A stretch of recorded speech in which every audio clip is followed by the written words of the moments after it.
Quand on vous parle d'islam en Chine, vous pensez à ça. Pendant longtemps, le sort des Ouïghours a été passé sous silence. La France, l'Allemagne notamment ont dénoncé mardi la répression contre les Ouïghours. Des responsables politiques n'hésitent plus à qualifier ces exactions de génocide. Sauf qu'en fait, les problèmes ne se résument pas uniquement à cette communauté et à ce territoire, le Xinjiang.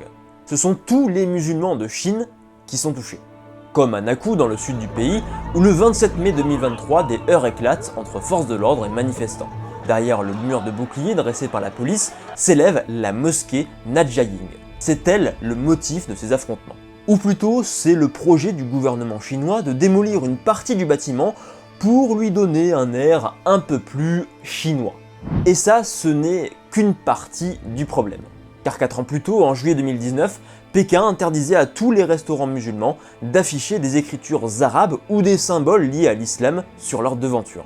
Alors la Chine mène-t-elle une croisade contre l'islam? À première vue, on pourrait le penser. Mais dans ce cas, comment expliquer qu'en 2020, elle ait inauguré un parc à thème spécifiquement dédié à cette religion et à une de ses communautés, les Hui? Son nom, le World Muslim City, un véritable Disneyland musulman, avec même une réplique du Taj Mahal. À première vue donc, tout ça ne semble avoir aucun sens. Et pourtant, derrière cette politique en apparence contradictoire, se cache en fait une stratégie bien rodée. Pour la comprendre, il faut étudier l'histoire des relations entre le pouvoir chinois, l'islam et les musulmans. Une histoire qui dure quand même depuis plus de 1300 ans. Et contrairement à ce que vous pourriez penser, pendant très longtemps, les musulmans ont été une population privilégiée, au point même de susciter des jalousies. Mais avant d'aller plus loin, je voudrais remercier le partenaire de cette vidéo, MyHeritage. Non seulement parce qu'il finance mon travail, mais aussi parce qu'il m'a permis de découvrir tout le passé de ma famille. MyHeritage, c'est le site numéro 1 vous permettant de bâtir votre arbre généalogique sur plusieurs générations, et ce, en quelques heures, grâce à leur immense base de données rassemblant plus de 19 milliards de documents d'archives. Personnellement, je connaissais pas bien l'histoire de ma famille, et surtout, j'ai un grand-père qui est béninois, donc je pensais pas forcément trouver grand-chose. J'ai été hyper surpris. En 3 soirées, j'ai pu reconstituer un arbre généalogique balèze qui remonte d'un côté jusqu'au XVIe siècle et du côté béninois jusqu'au XIXe siècle. Et surtout, j'ai appris plein de choses sur mon grand-père que je ne connaissais pas et que mon père lui-même ne savait pas. Comme par exemple le fait que sa mère ait des origines anglaises ou encore qu'il possédait un 3e nom, Plate, issu justement de cet héritage anglais. Et tout cet arbre généalogique, je l'ai réalisé en 7 à 8 heures maximum, puisque MyHeritage vous facilite le travail. Avec la puissance de son algorithme connectant diverses bases de données, vous pourrez agrandir votre arbre très simplement et parfois ajouter une 50aine de membres en un seul clic. Sans compter la fonction Deep Nostalgia qui, appuyée sur l'intelligence artificielle, permet d'améliorer et surtout d'animer les photos de vos ancêtres. Vous pouvez aussi découvrir des documents familiaux, comme ici avec un acte de naissance. À une époque où on est de plus en plus à la recherche de repères, connaître son passé familial est une des manières de se reconnecter à quelque chose de très profond. MyHeritage, c'est aussi l'occasion pour vous de discuter avec vos parents ou vos grands-parents, ce qu'on fait malheureusement trop rarement pour ces sujets, alors que c'est juste primordial et que bien souvent, on s'en rend compte bien trop tard. Alors si vous voulez faire comme moi et démarrer l'expérience, vous disposez de 14 jours d'essai gratuit avec toutes les fonctionnalités disponibles. Et puis si ça vous plaît, vous pourrez aussi vous inscrire en profitant d'une réduction de 50% sur votre abonnement premium. Et pour découvrir votre histoire familiale, je vous donne rendez-vous sur le premier lien dans la description. Sur ce, on peut revenir à l'histoire des musulmans en Chine.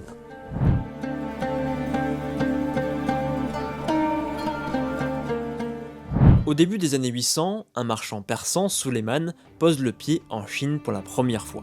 Comme d'autres musulmans avant lui, il a traversé les mers pendant 4 mois avant d'atteindre le port de Guangzhou, plus connu sous le nom de Canton.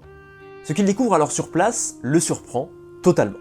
Lui qui pensait trouver des musulmans dispersés, simples marchands itinérants, il est confronté au contraire à une communauté assez nombreuse et déjà bien organisée.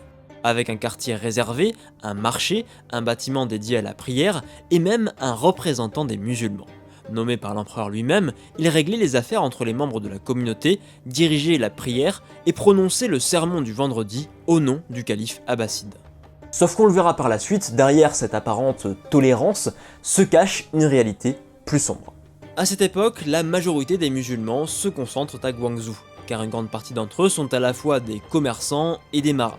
mais on les trouve aussi dans d'autres villes côtières, comme Xiamen, Jiangsu ou Hangzhou, de même qu'à l'intérieur des terres, notamment à Chang'an et Kaifeng.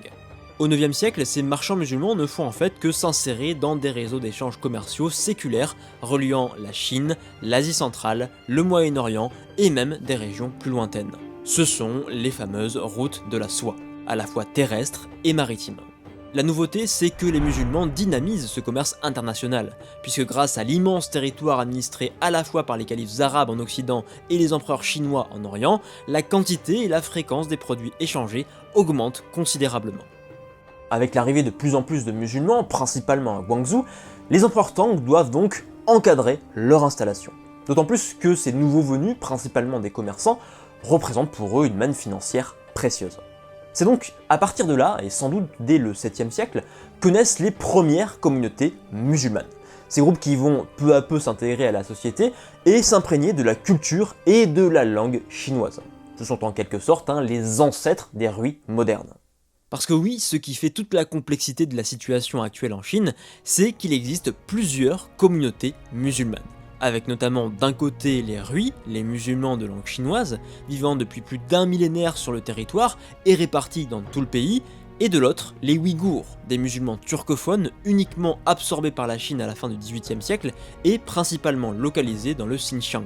Sur une population musulmane d'environ 25 millions de personnes, les Hui comptent pour 11 millions et les Ouïghours pour 10 millions. Voilà pourquoi la question de l'islam en Chine est très compliquée. Et ça, vous allez le voir, ce n'est qu'un des aspects d'un problème plus profond. Mais revenons donc à notre communauté de Guangzhou. Face à cet afflux de musulmans, les empereurs Tang décident de les rassembler dans des quartiers spécifiques appelés Fenfeng, traduction lieu des étrangers. C'est justement ce quartier qu'a parcouru Suleiman un siècle plus tard. Et s'il nous dit qu'il a rencontré le représentant de la communauté, c'est parce que les musulmans jouissent d'une certaine autonomie. Ils gèrent leurs conflits internes en s'appuyant sur la charia, la loi islamique, bénéficient de lieux de culte, avec peut-être la construction d'une première mosquée, et peuvent s'adresser au pouvoir chinois en se référant au Fensheng. Le Fensheng étant ce fameux représentant d'abord sélectionné par la communauté, puis approuvé ou non par l'empereur. Sauf que derrière tout ce beau décor, on perçoit déjà des premiers problèmes. Car si ces marchands musulmans représentent une manne financière pour le pouvoir, bien il n'en reste pas moins des étrangers, avec une culture, une religion et même un attachement politique différent. Rappelons que le sermon du vendredi est effectué en faveur du calife abbasside et pas en faveur des empereurs Tang. Compte tenu de leurs différences, les musulmans pourraient donc menacer l'unité de l'empire. À la manière d'un fleuve paisible, mais qui pourrait bien devenir tempétueux au premier déluge, les empereurs choisissent donc de créer leur propre barrage en régulant les communautés étrangères. D'où ces Feng où se rassemblent les musulmans et desquels ils n'ont normalement pas le droit de sortir en dehors de leurs heures de travail. À côté de ça, des règles encadrent la possession individuelle et l'héritage, les déplacements sont surveillés et quand le représentant des musulmans agit, il le fait en tant que fonctionnaire du gouvernement et habillé selon les coutumes locales. Tout semble donc orchestré pour éviter un brassage des populations, et à travers lui l'introduction d'une identité et d'idéologie étrangère à la société chinoise. Cette méfiance s'accentue encore davantage à partir du milieu du 8e siècle, lorsqu'un des plus grands gouverneurs des Tang, Han Lushan, se révolte en 756 dans le nord de la Chine. En un an, il s'empare de diverses villes, dont Luoyang, puis s'apprête à attaquer la capitale, Chang'an, forçant l'empereur à fuir dans la province du Sichuan et à abdiquer. Problème, Han Lushan ayant des origines sogdiennes et turques, il est considéré comme un étranger. Même s'il meurt dès 757, la révolte a autant affaibli les Tang qu'elle a exacerbé le sentiment anti-étranger. Résultat, les restrictions contre les musulmans se durcissent.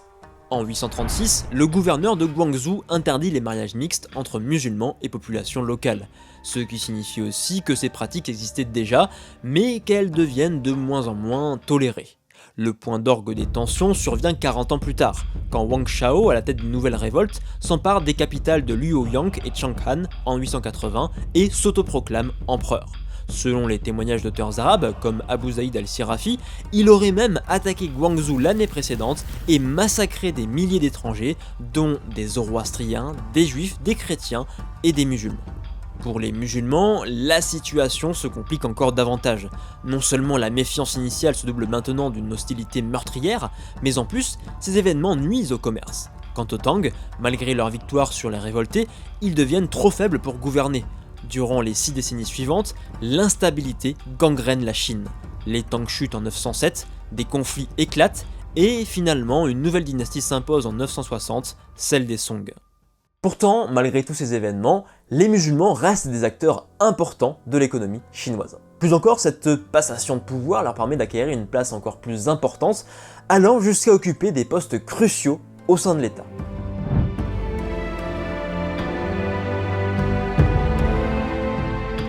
Sous les Song, les musulmans ne se contentent plus de s'auto-administrer, ils passent à l'échelon supérieur en intégrant directement le gouvernement. À l'image de Bu Shukeng, surintendant du commerce maritime de Guangzhou entre 1245 et 1276. En plus de superviser le port et sa flotte, il organise les échanges maritimes avec les régions lointaines comme l'Inde et le Moyen-Orient, une charge faisant de lui l'un des hommes les plus puissants de la Chine du Sud. Entre le 9e et le 13e siècle, la situation des musulmans a donc bien évolué. Désormais, la plupart d'entre eux se rassemblent à Guangzhou, la nouvelle capitale du commerce. La phase de la petite communauté de Guangzhou est désormais révolue. Ils ne sont plus une simple minorité restreinte dans un fang-fang, maintenant ils dominent la ville. À Guangzhou, ils peuvent prier dans leur propre mosquée, construite en 1009, le Masjid al-Ashab, dont il subsiste encore l'ancienne salle de prière et quelques inscriptions. Ailleurs, les communautés musulmanes connaissent une dynamique similaire, avec des mosquées bâties à Guangzhou, Chang'an, Yangzhou ou encore Hangzhou. Seulement, lorsque Bu Shukeng domine Guangzhou, au même moment, des milliers de cavaliers déferlent sur la région. Après l'empire des Jin, les royaumes des Xia occidentaux et de Dali, les Mongols s'emparent de l'empire des Song dans les années 1270.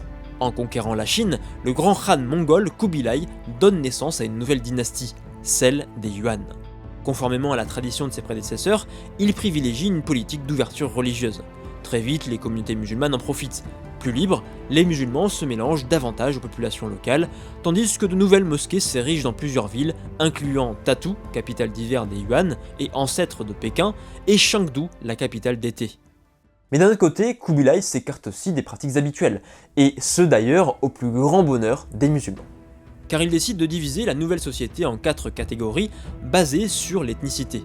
En haut de la pyramide trônent les Mongols. Un peu en dessous suivent les Sémougènes, les étrangers non chinois. Puis vous avez les Hanzhènes, les Chinois du Nord et les Jurchènes, et enfin les Nanzhènes, les Chinois du Sud. Une classification très favorable pour les musulmans, puisqu'ils se situent au 2e étage, parmi les Sémougènes. Peu à peu donc, l'entourage de Kubilai se transforme. Là où il s'appuyait auparavant sur des conseillers chinois confucéens et des bouddhistes, désormais il se tourne en partie vers des musulmans. D'autant plus que la trahison de certains administrateurs chinois l'incite à accélérer le processus. Mais ce changement correspond aussi à une stratégie. Pour assurer la stabilité de ces territoires, Kubilai souhaite que ses administrateurs et gestionnaires aient une origine différente de leur population, ce qui permettrait de diminuer drastiquement la connivence entre ses représentants et les habitants. En Chine, les fonctionnaires chinois cèdent donc leur place à des étrangers. Grâce à ces évolutions, les musulmans accèdent donc à un statut au sein de l'État qu'ils n'avaient jamais eu auparavant. Bu Shukeng conserve non seulement son poste, mais on l'autorise aussi à le transmettre à ses descendants. Quant à son autorité, elle s'étend désormais à l'ensemble de la Chine du Sud, comprenant les territoires de Guangdong et de Fujian. Côté finance, un autre musulman a connu une ascension fulgurante. Quand Marco Polo arrive à la cour du grand khan, il ne le décrit même comme le ministre le plus influent de l'époque, à tel point pense-t-il qu'il aurait utilisé ses pouvoirs pour ensorceler Kubilai. Cet homme, c'est Ahmad, et pendant 20 ans, de 262 à 282, il a dirigé l'ensemble de l'administration financière mongole, établissant des monopoles d'État sur certains produits, comme le thé, l'or et l'argent, perfectionnant le système des impôts à travers des registres fiscaux plus précis, prélevant davantage de taxes sur le commerce. Ahmad a permis à Kubilai de remplir les coffres de l'État en même temps que ses propres poches. D'autres musulmans peuvent même diriger des provinces entières. C'est le cas du gouverneur du Yunnan, Shems al-Din Umar. Originaire de Bukhara, il est nommé à ce poste en 1274 et au cours des 5 années suivantes, il y bâtit une administration et une agriculture solides tout en motivant l'installation de nouveaux musulmans dans la région. Et même au-delà de l'administration, les musulmans sont quasiment partout. Quand Kubilai décide de construire sa capitale d'hiver, Tatu, il se sert en partie d'architectes musulmans, comme Amir al-Din. Lors de la bataille de Shanqiang, il se repose sur l'expertise d'ingénieurs persans pour créer des armes offensives comme de nouveaux types de trébuchets et des mangonaux. Des médecins et surtout des astrologues musulmans s'illustrent à la cour, à l'image de Jamal el-Din qui réforme le calendrier en donnant naissance au Wan Yenli, le calendrier de 10 000 ans. Il perfectionne aussi les méthodes de géographie et de cartographie, permettant peut-être de confectionner une carte du monde connue plus précise. En résumé, les musulmans constituent un groupe social et économique important, mais restent globalement à l'écart. Même s'il y a pu y avoir des mariages avec les populations locales et une acculturation, le pouvoir ne les incite pas à le faire, voire même les en empêche. Une dynamique qui s'accélère sous les Yuan, avec cette pyramide à 4 étages. Si d'un côté cela permet aux musulmans d'accroître leur pouvoir, de l'autre cela envenime les relations avec les populations locales. Car non seulement la méfiance vis-à-vis des étrangers subsiste, mais en plus ces mêmes étrangers obtiennent des privilèges et deviennent leurs supérieurs. Ajoutez à cela que les Mongols emploient les musulmans comme collecteurs d'impôts, le métier quand même le plus détesté de l'histoire, et vous obtenez un cocktail explosif. Accusé de trahison, Ahmad est assassiné en 1282, de même que plusieurs de ses fils, tandis que tous leurs biens sont confisqués. Quant à la population chinoise, elle s'insurge contre ces collecteurs d'impôts musulmans qui profitent de leur pouvoir pour les pressurer et s'enrichir. Ressentiment qui impacte l'ensemble de la communauté musulmane. Confronté à ces problèmes, Kubilai adopte une politique plus dure envers les musulmans. En 1280, il interdit l'abattage rituel et la circoncision, tout en prélevant davantage de taxes sur les musulmans. D'un autre côté, la cour mongole se repose de moins en moins sur eux, leur préférant à nouveau des administrateurs chinois. Des tensions qui s'intensifient encore davantage entre les années 1350 et 1360, alors que les Yuan déclinent. Des révoltes musulmanes conduisent à une répression sanglante des troupes gouvernementales et à des violences anti-musulmanes orchestrées par les populations locales. Confrontés à un tel contexte, les musulmans se questionnent sur leur intégration au sein de la société chinoise. Doivent-ils s'assimiler pour être acceptés et vivre plus sereinement, quitte à délaisser une partie de leur identité, ou bien préserver leur spécificité culturelle avec le risque que leur situation n'évolue pas? Et c'est justement là qu'apparaît la question de la création d'un islam spécifiquement chinois. Et c'est aussi précisément à cette période qu'une nouvelle dynastie arrive et que ce processus s'enclenche réellement.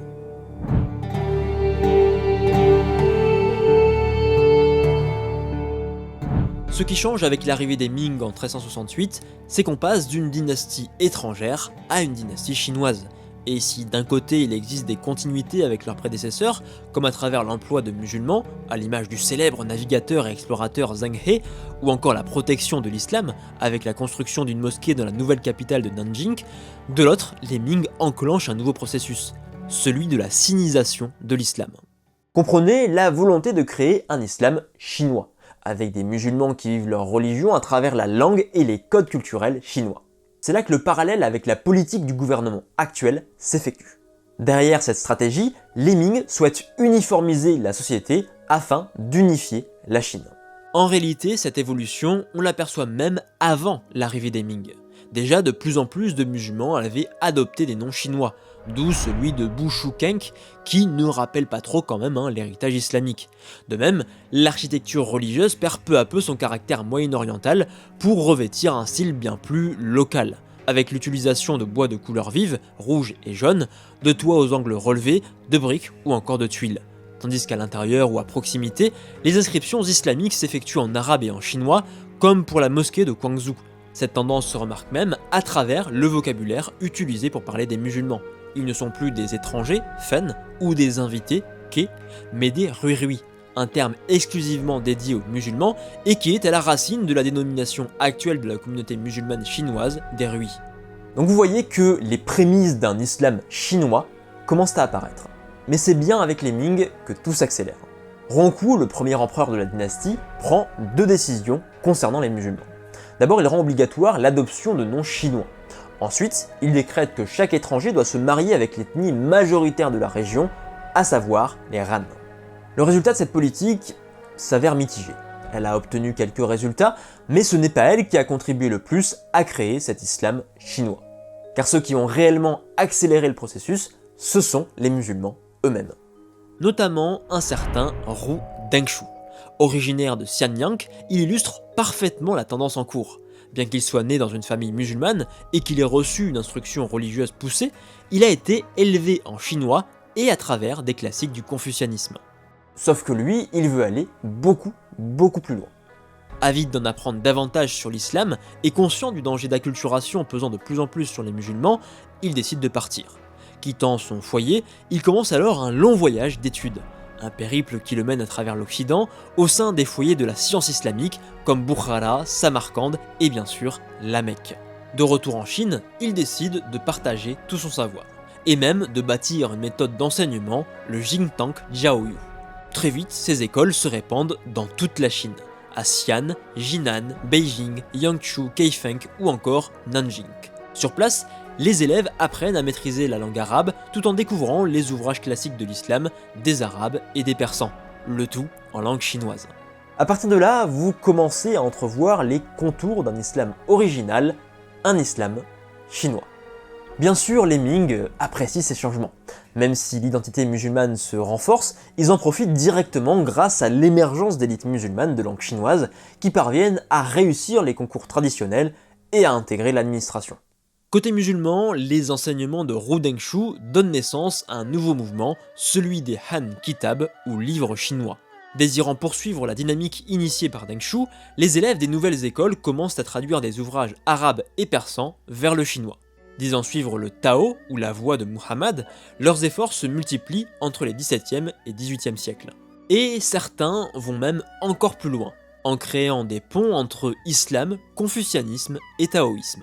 Pour ces savants, comme Wang Daiyu, Ma Chu ou encore Liu Qi, les valeurs et principes défendus par l'islam rejoignent le cœur de l'enseignement d'autres traditions et religions, à commencer par le confucianisme, mais aussi le taoïsme et le bouddhisme, que ce soit à travers le perfectionnement de la sagesse, la culture de la vertu et la loyauté envers l'autorité.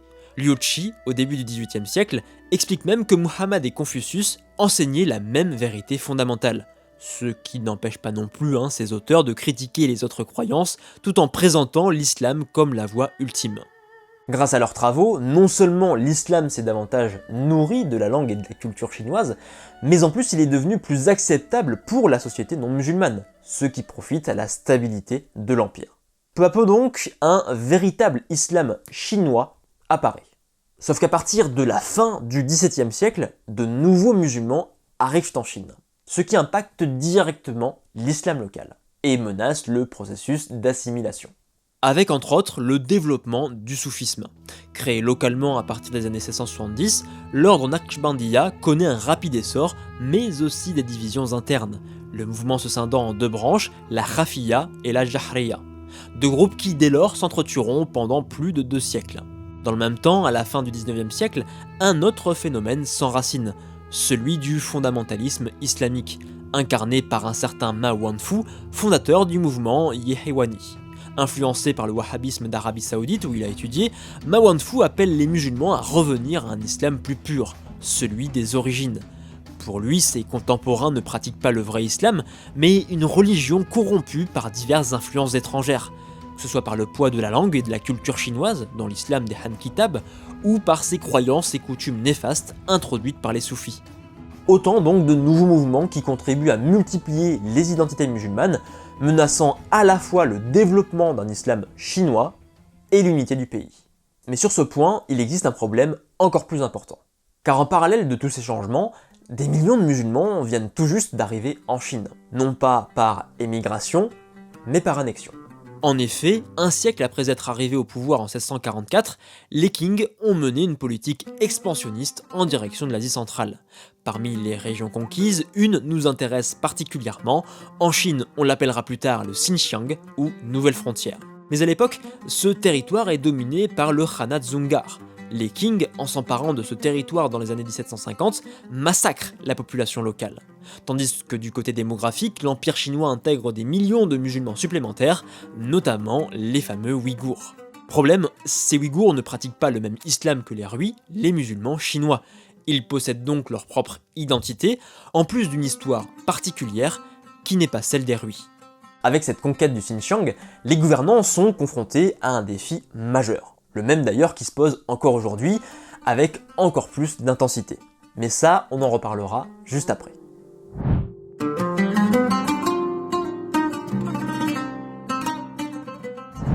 En 1911, l'Empire Qing s'effondre, donnant naissance à la nouvelle République de Chine. Pour que la religion musulmane redevienne une question centrale, il faudra attendre désormais 38 années supplémentaires, avec la fin de la guerre civile chinoise, la victoire des communistes et la proclamation de la République populaire de Chine le 1er octobre 1949. À cette époque, deux facteurs influencent négativement la perception des religions par le pouvoir. L'essor des sciences et de la pensée progressiste, percevant les religions comme des phénomènes archaïques, et bien sûr l'idéologie communiste, critiquant les religions pour leur caractère alienateur, poussant les hommes à se détacher du monde terrestre, à s'opposer les uns aux autres, et donc à diviser la société. Pour autant, les communistes chinois ont un regard plus nuancé sur les religions. Pour eux, elles participent à l'histoire des sociétés humaines et, bien contrôlées, peuvent même devenir des atouts puissants contribuant à l'union et à la stabilité d'un pays. Sans compter que des religieux, y compris des musulmans, ont défendu la République, notamment lors de la guerre contre le Japon entre 1937 et 1945, bien qu'une bonne partie d'entre eux aient d'abord adhéré au Kuomintang de Sun Yat-sen, puis Chiang Kai-shek, le parti opposé aux communistes. À partir de là, le leader des communistes, Mao Zedong, s'érige à la fois en protecteur de la Chine et des religions.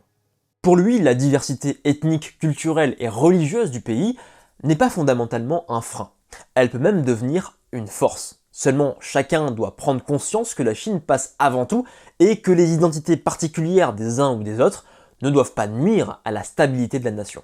Guidé par cet objectif et influencé par les idées communistes, Mao se lance donc dans une organisation millimétrée du pays. Et ça commence par dresser la liste de toutes les nationalités présentes en Chine, une catégorisation qui reste très vague. Au fil des années, on en recense alors 56, parmi lesquelles 10 sont musulmanes et 2 représentent plus de 80% des musulmans, les Ouïghours et les Hui. À côté d'eux, il y a aussi les Kazakhs, les Kirghizes, les Ouzbeks, les Tatars, les Salars, les Baoans, les Tongxianks ou encore les Tadjiks. En parallèle, en 1954, le gouvernement promulgue une première constitution. 4 religions y sont officiellement reconnues, dont le bouddhisme, le taoïsme, le christianisme et l'islam. Quant à l'article 88, il stipule, je cite, que tous les citoyens de la République populaire de Chine jouissent de la liberté de croyance religieuse. Avec tout ça, on pourrait vraiment se dire que Mao est le protecteur des religions. Sauf que la réalité s'avère légèrement plus sombre. Sous couvert de défendre la liberté de croyance, le gouvernement impose des limites strictes aux fidèles. Chacun peut pratiquer sa foi comme il le souhaite, tant que celle-ci ne menace pas l'unité nationale.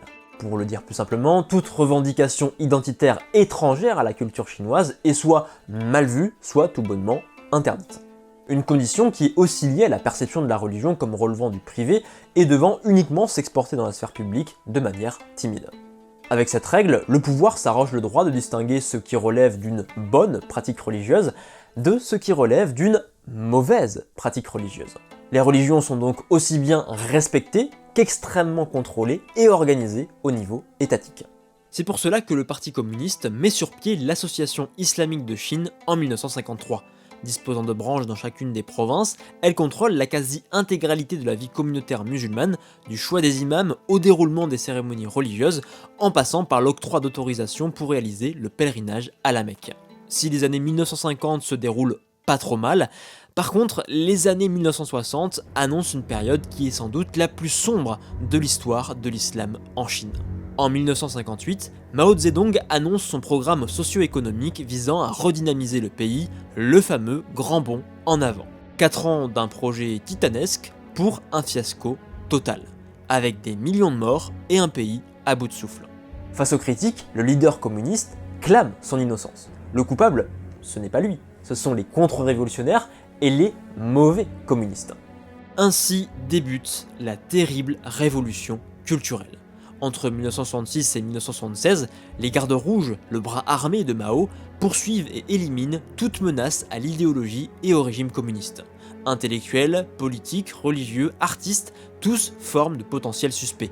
Certains subissent des humiliations publiques, d'autres sont internés dans des camps de rééducation, voire froidement exécutés.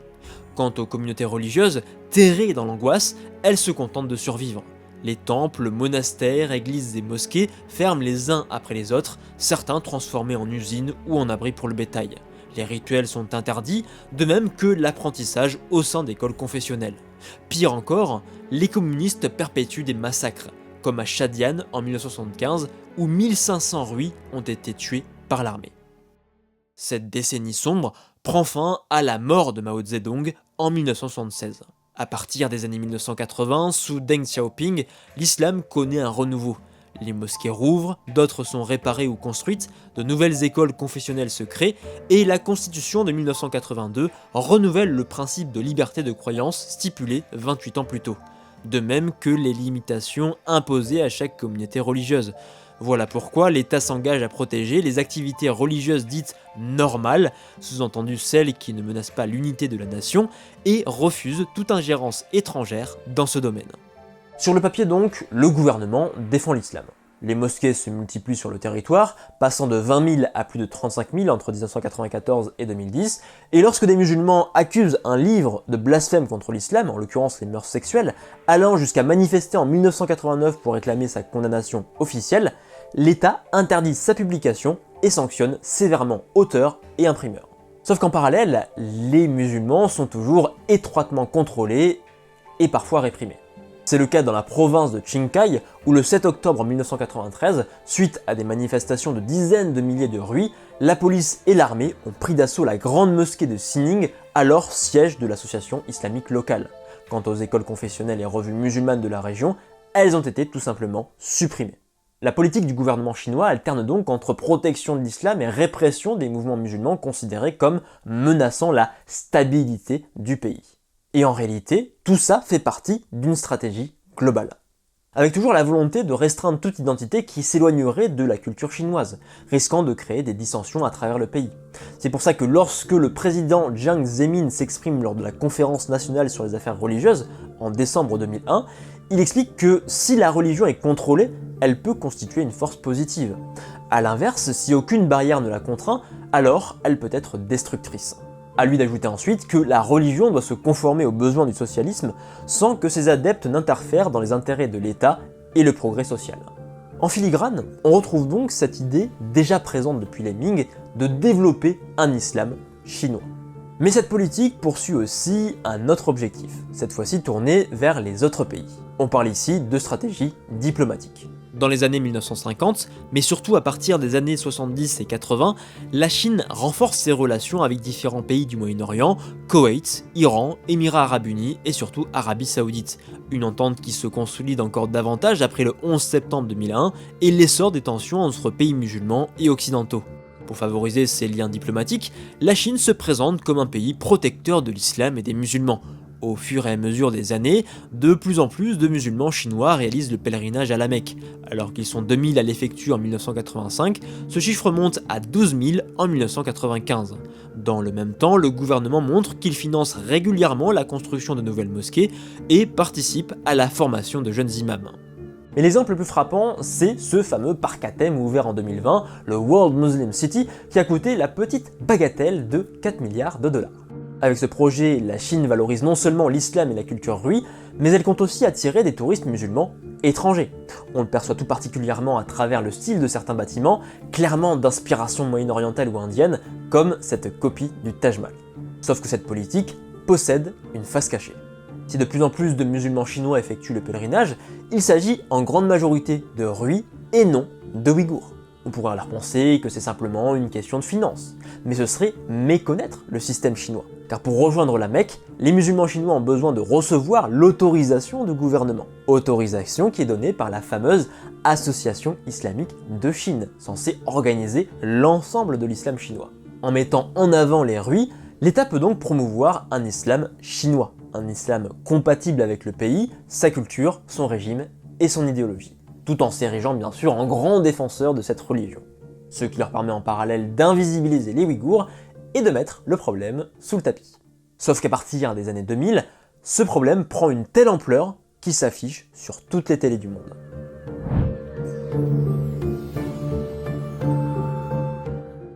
Le 1er mars 2014, une caméra de la gare de Kunming filme une femme.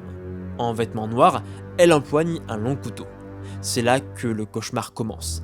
Avec 7 de ses complices, elle attaque froidement les passants, suscitant à la fois l'effroi et l'incompréhension. Quand les autorités chinoises arrivent sur place, ils ne peuvent que constater l'ampleur des dégâts. Le bilan est lourd, 31 morts et 143 blessés. Cet attentat s'est déroulé dans le sud de la Chine, dans la province du Yunnan. Pourtant, le gouvernement l'affirme. Ce massacre a été perpétré par des Ouïghours. Ce serait la seconde attaque terroriste commise en dehors du Xinjiang, après celle du 28 octobre 2013, où une voiture a fauché plusieurs passants avant d'exploser sur la place Tiananmen à Pékin. Un attentat cette fois-ci revendiqué par le Parti islamique du Turkestan, un des principaux mouvements indépendantistes ouïghours. Avec ces deux attaques, le problème ouïghour n'est pas seulement devenu une affaire nationale, il s'est répandu sur toutes les télés du monde. Cette question est d'autant plus importante pour le gouvernement de Xi Jinping que le Xinjiang représente un territoire stratégique, une région à la fois prisée pour ses ressources naturelles, produisant 13% du pétrole et 30% du gaz naturel du pays, mais aussi à travers le nouveau projet de Xi Jinping, lancé en 2013, et intitulé « Une ceinture, une route », ou plus couramment, les nouvelles routes de la soie. L'objectif étant de créer tout un réseau de corridors routiers et ferroviaires en partenariat avec des dizaines de pays, à commencer par l'Asie centrale. Sauf qu'au sein de cette stratégie, le Xinjiang représente une province clé, avec le passage de 3 des 6 corridors sur son territoire. En plus de ça, faire preuve de faiblesse vis-à-vis des velléités d'autonomie du Xinjiang serait une porte ouverte à l'émergence de tels mouvements dans d'autres provinces. Le problème, c'est que la question du Xinjiang est très complexe. Conquis par les Qing dans la seconde moitié du XVIIIe siècle, les empereurs n'ont jamais vraiment réussi à y imposer leur domination, avec des rébellions dès les années 1760 et qui se sont poursuivies ensuite malgré l'occupation militaire. Certaines donnant naissance à des états indépendants, comme celui de Jehangir entre 1825 et 1828 ou de Yaqub Beg entre 1865 et 1877. Des conflits perdurant tout au long de la première moitié du XXe siècle, avec la création d'une république du Turkestan oriental entre 1933 et 1934, puis entre 1944 et 1949, sous fond de lutte d'influence avec l'URSS. Pour la Chine, tout l'enjeu réside dans l'assimilation des Ouïghours à la nation chinoise. Car à l'inverse des Hui, les Ouïghours n'ont pas expérimenté tout ce processus d'acculturation. Leur identité religieuse et culturelle n'a pas été sinisée. En plus, ils disposent de leur propre histoire, avec même l'existence d'un khaganat ouïghour entre les 8e et 9e siècles, dont la puissance surpassait alors celle de l'Empire Tang. Donc là où le passé des Hui est inséparable de celui de la Chine et s'étend sur plus de 1300 ans, celui des Ouïghours a été pluriel et tumultueux, s'intégrant uniquement à la Chine à la fin du XVIIIe siècle, soit à peine un peu plus de 200 ans. Pour régler ce problème, le gouvernement chinois décide d'agir. Dès les années 1950, l'État transfère vers le Xinjiang des milliers de Han, l'ethnie majoritaire en Chine. Officiellement, cette politique vise à améliorer la situation économique et sociale de la province en y intégrant une population plus riche et disposant d'un bagage intellectuel plus élevé. Officieusement par contre, ces déplacements ressembleraient à s'y méprendre à un projet de colonisation. Il n'y a qu'à voir les chiffres. En 20 ans, le pourcentage de Han vivant dans le Xinjiang est passé de 7 à 40%, là où celui des Ouïghours a chuté à 45%. Un quasi-équilibre ethnique donc. Au passage, cette politique n'est pas nouvelle, elle avait été déjà menée par les Qing au milieu du XVIIIe siècle, mais sans succès. Seulement, malgré cette politique, la contestation ne faiblit pas. Pire encore, elle s'intensifie. Des mouvements indépendantistes se créent ou se renforcent, certains étant motivés par l'essor de la pensée islamique fondamentaliste, les succès obtenus par les Moudjahidines d'Afghanistan et le développement du terrorisme international, avec notamment le Parti islamique du Turkestan. En parallèle, les violences et les attentats se multiplient dans le Xinjiang, avec le double attentat à la bombe d'Urumqi en 1992 et 1997, les émeutes sanglantes entre Han et Ouïghours en juin et juillet 2009 faisant quasiment 200 morts, puis la succession d'attaques terroristes entre 2010 et 2014. Dans ce contexte, Xi Jinping décide d'agir avec fermeté. En mai 2014, il lance la campagne Frappez fort. Sur le papier, elle consiste à éliminer toute forme de terrorisme dans le Xinjiang. Mais dans le même temps, la répression sur les Ouïghours se renforce, car le gouvernement établit un double lien, le premier entre velléité autonomiste et terrorisme, et le second entre islamisme radical et identité culturelle et religieuse des Ouïghours.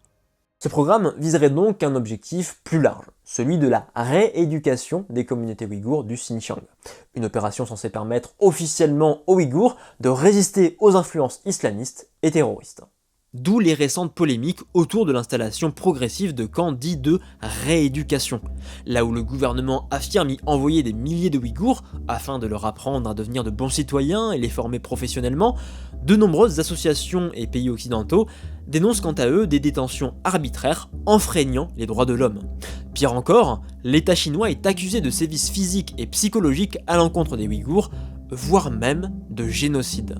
Alors s'il est très compliqué d'y voir clair sur cette question, tant la Chine est opaque sur le sujet et les discours contradictoires, il est clair qu'il y a une répression brutale des Ouïghours. Et ce qui est encore plus sûr, c'est que le gouvernement cherche à assimiler au maximum ces minorités. Comme les Ming 700 ans auparavant, le but est de créer une identité chinoise partagée par tous les citoyens, transcendant leurs origines, leur culture ou leurs croyances respectives. Dans ce cadre, toute influence extérieure et étrangère à la Chine apparaît comme une menace. L'islam tel qu'importé depuis les pays du Moyen-Orient, voire même la langue arabe, ferment de l'identité musulmane, doivent être limités. Et c'est précisément ce qu'exprime Xi Jinping le 23 août 2023, lorsqu'il décrit les objectifs poursuivis par la politique au Xinjiang, affirmant que la population aura une vision correcte concernant l'ethnicité, l'histoire et la religion, pouvant dès lors participer à la conscience d'une nation chinoise unie. C'est aussi ce qui explique pourquoi la répression dépasse les frontières du Xinjiang et touche aussi les ruis disséminés dans tout le pays. L'émergence d'un islam plus globalisé et uniformisé, avec son architecture propre, sa mode vestimentaire, ses restaurants confessionnels, voire son apparence physique, inquiète le gouvernement chinois. En tant que vecteur d'identité spécifique et largement non chinoise, ce phénomène entraverait le projet d'unification culturelle du pays. Voilà pourquoi, en juillet 2019, les restaurants musulmans ont été contraints de retirer leurs enseignes en arabe ainsi que tout signe relatif à l'islam. Tandis que depuis quelques années, le gouvernement chinois aurait entamé un programme de rénovation de plusieurs mosquées du pays. Objectif, retirer des dômes ou des minarets trop moyen-orientaux pour les remplacer par une architecture plus chinoise. Une politique contraire à la constitution et déclenchant de vives tensions, comme le 27 mai 2023 où des heurts ont éclaté entre forces de l'ordre et manifestants à Nagou, dans la province du Yunnan. Au cœur des protestations, le projet de démolition du dôme et des 4 minarets d'une mosquée en vue de sa future transformation dans un style beaucoup plus local. Et le gouvernement ne s'en cache même pas, il affirme mener une politique d'acculturation. Ma Xingrui, le secrétaire du Parti communiste au Xinjiang, le dit clairement en novembre 2022 dans le journal officiel Le Quotidien du Peuple, expliquant, je cite, qu'il faut siniser l'islam afin qu'il soit en accord avec les valeurs socialistes. Alors au final, est-ce que la Chine mène une croisade contre l'islam ? À travers tout ce que je vous ai dit, vous avez vu sans doute que la réalité est plus complexe. D'un côté, le gouvernement valorise l'islam à travers les rues, et de l'autre, il réprime sévèrement les musulmans, à commencer par les Ouïghours, mais pas seulement. Si les relations entre l'État chinois, l'islam et les musulmans sont si difficiles à comprendre, c'est qu'elles participent d'une vision et d'une stratégie politique particulière. Celle de créer une identité chinoise forte unissant tous les citoyens, qu'importe leurs différences, au sein d'une seule et unique nation. Quitte pour cela à faire preuve d'un pragmatisme glacial, avec tous les dangers et les conséquences que l'on connaît ou qu'il reste encore à établir. Pour bien comprendre les événements actuels, vous voyez donc qu'il est primordial de prendre du recul. Et ça passe non seulement par la mise à distance émotionnelle, mais aussi et surtout par l'étude du passé, par l'adoption d'une perspective historique. Grâce à ça, vous développerez alors une approche beaucoup plus lucide et profonde de ces questions. Maintenant, si vous souhaitez développer vos connaissances sur l'islam et l'histoire arabo-musulmane, j'ai quelque chose pour vous. Car j'ai créé pour vous une série de 8 vidéos pour vous permettre de maîtriser les bases de l'islam et de son histoire. Chaque semaine et pendant 2 mois, vous recevrez une vidéo dans votre boîte mail. Ces vidéos ne seront jamais publiées sur YouTube, vous ne les retrouverez donc nulle part ailleurs. À l'intérieur, je vous parlerai des principaux pouvoirs de l'histoire arabo-musulmane, de comment l'islam s'est diffusé dans le monde et toutes les questions que ça pose, mais aussi des 5 clichés sur l'islam qu'il faut impérativement nuancer. Et encore bien d'autres sujets. Et si vous voulez recevoir dès maintenant la première vidéo, il vous suffit de cliquer sur le deuxième lien dans la description. Et puis j'espère que cette vidéo vous aura plu, vous avez vu c'est quand même sur un sujet de grande importance, d'actualité sur le long terme, donc si ça vous a plu, partagez-la un maximum autour de vous, au moins à une personne à qui ça ferait énormément plaisir. Ça paraît simple mais c'est une action hyper importante et puissante pour la chaîne. Je remercie tous ceux qui me soutiennent, soit financièrement via Tipeee et qui me font confiance en accédant à mes cours que je produis en parallèle de YouTube. Et sur ce, on se retrouve pour la prochaine vidéo, mais comme toujours, vous le savez, Portez-vous bien.